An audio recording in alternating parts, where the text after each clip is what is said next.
Yo, what's going on everyone? It is Super Cafe. You might be wondering, Super Cafe, where have you been? It's been 2 weeks since you've uploaded a video. What happened uploading every single week? I'm sorry.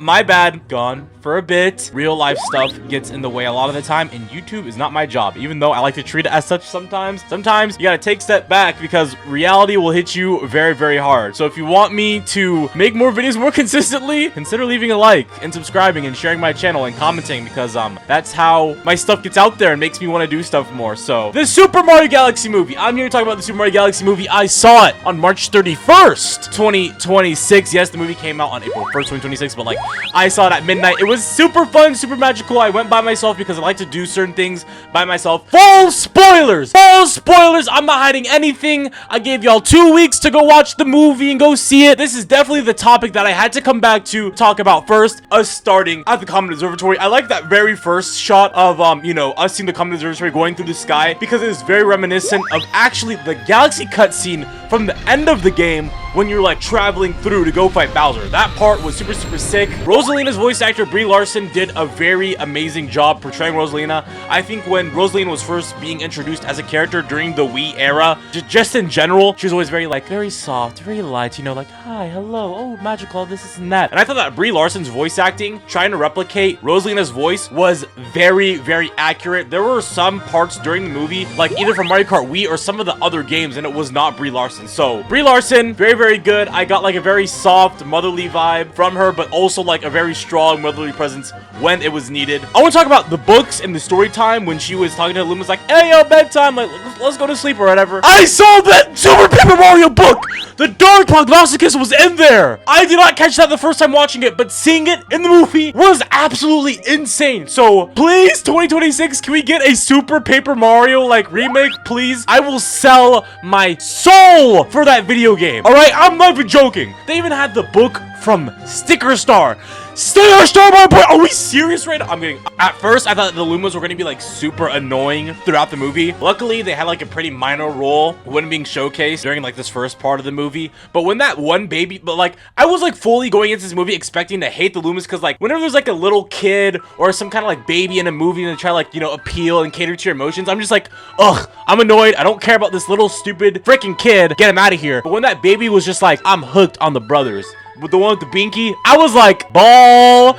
The sound effects being spliced in for the Lumas as well too, and they were all scared and nervous. I like that. I liked it. They did that throughout the movie as well too. I think Bowser Jr.'s characterization was actually pretty much the best. A little like kid who was like, you know, super cocky pretty much, and like always laughing and stuff like that. I wish they like used the actual like Bowser Jr. voice lines from like the games or whatever, but it was fine. But whenever Bowser Jr. was just like, I'm the greatest, I'm the coolest, like I thought it was super sick. But unfortunately though, besides that like first part of the movie with Rosalina, I did not really like how the movie was just like, oh yeah, by the way, Rosalina is a damsel in distress for like this whole movie pretty much. She did fight against Bowser Jr. Like these are two like very powerful like characters just like canonically in the, you know, Mario series and world or whatever. Didn't really like that part, but when Rosalina did fight in this movie, it was sick. Like she definitely like could handle her own. Like we basically started off the movie with a boss fight. Like we got a boss fight in the beginning of the movie and in the end pretty much. So I very much did enjoy that. Like this was not like some small little thing. Bowser Jr. had Kamek on his side. He had Mega Leg. He had the UFO from the beginning of Galaxy, which as a kid like freaked me out so much because it just like it moves so fast. It was like basically teleporting. You know, because Rosalina gets captured. You know, they all, you know, get taken away. The brothers, when they first met Yoshi, I thought that scene was like absolutely amazing.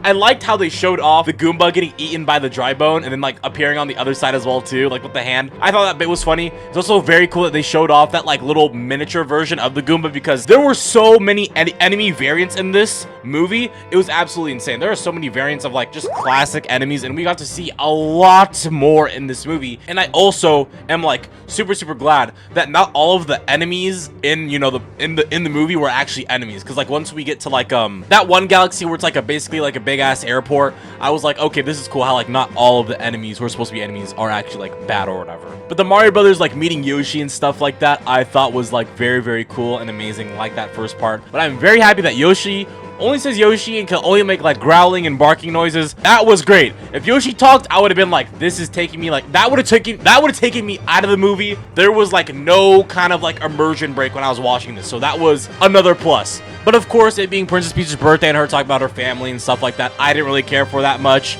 So So, you know, when it's her party and stuff like that, I was like, I don't really care about this. Hey, yeah, what was your when favorite the line Luma from didn't the come Mario crashing down, because it was like, oh, we gotta go save Rosalina or whatever. That part where it's like, Rosalina, The what? I finally found you. And like, that part was so funny. We all heard it during the movie.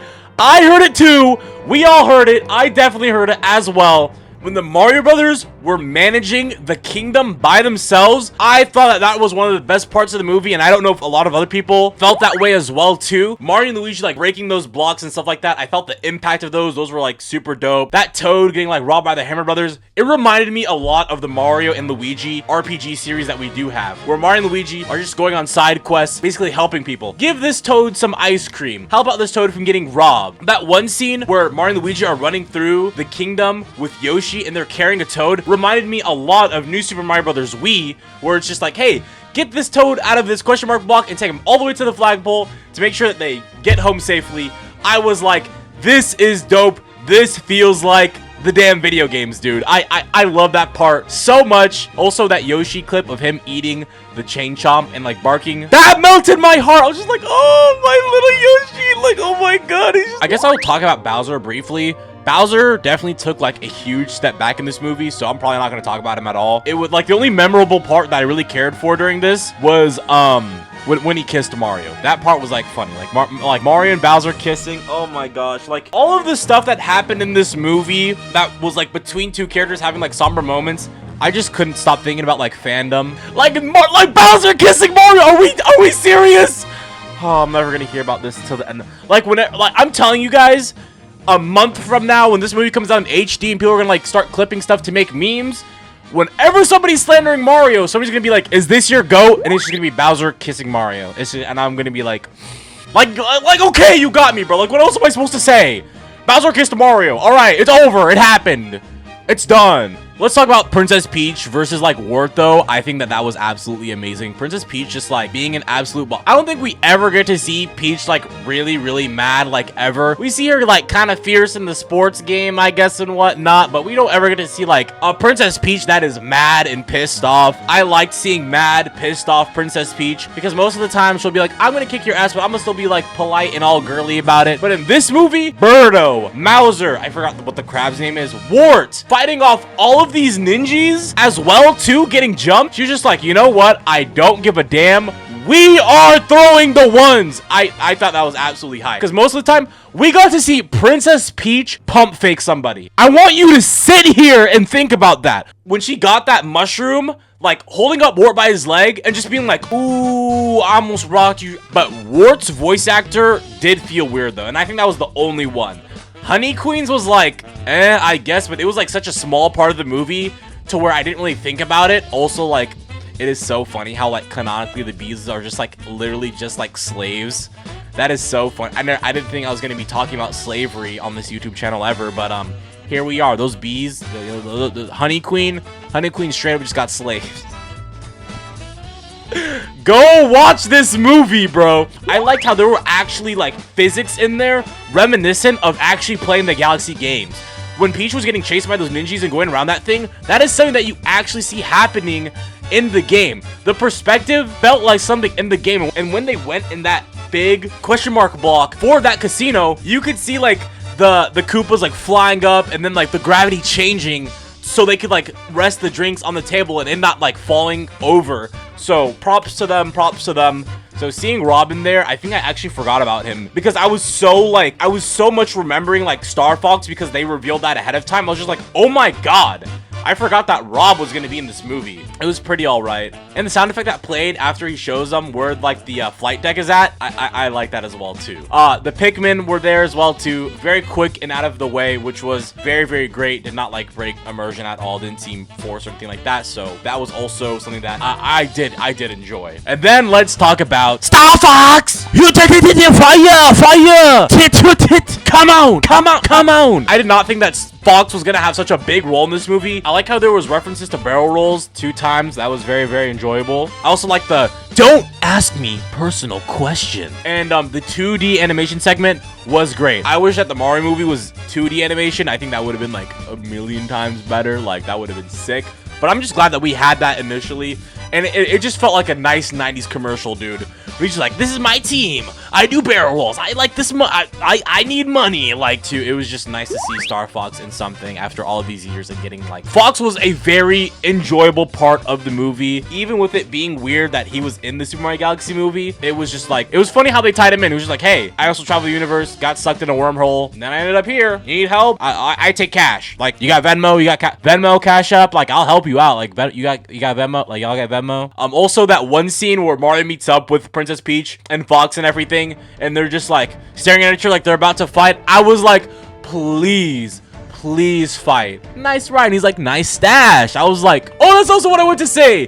When Princess Peach told Mario that she was gonna go and find Rosalina, and she says, dear mustache, that was amazing. I love the reference to Super Mario 64. That was amazing, dude. That was amazing.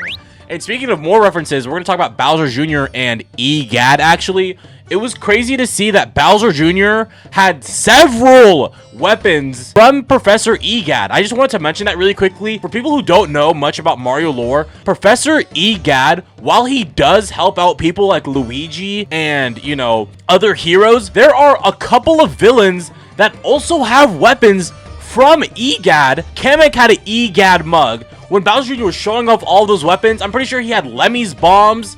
He had something that looked very similar to Roy's cannon from Super Mario Brothers U.